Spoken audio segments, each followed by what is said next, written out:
ક્ષત્રિય અને રૂપાલા વચ્ચેનો ગદ્દાર તો હું તમને અત્યારે જણાવું કે આ રૂપાલો છે ને એ પહેલાથી દગાબાજ ને કોમવાદી છે. તો એનું ઉદાહરણ કે રૂપાલો છે ને પરિચય જાણો પહેલા પછી મળતાને ખબર નહીં હોય કે રૂપાલો કોણ છે.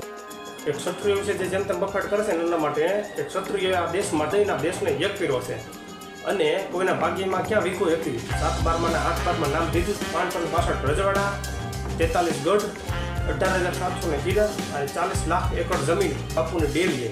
ક્ષત્રિય દરબાર વિશે સન્માન મળવું જોઈએ. આપણે એનો છે ને બફાટ ન કરાય.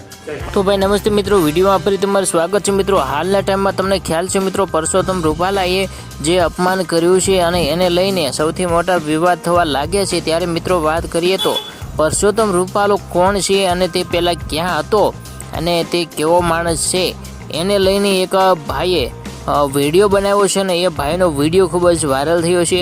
એ આખો વિડીયો હું તમને બતાવવા જઈ રહ્યો છું. મિત્રો એ વિડીયો ગમે અને એ ભાઈનું જે કહેવું છે એ સાચું લાગે તો પ્લીઝ આ વિડીયોને શેર કરવાનું બિલકુલ ભૂલતા નહીં.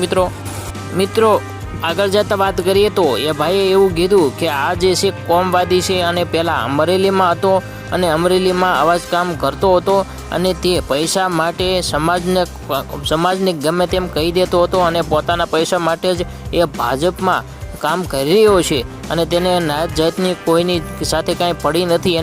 એને જે છે ફક્ત ને ફક્ત પૈસા સાથે જ લેવા દેવા છે.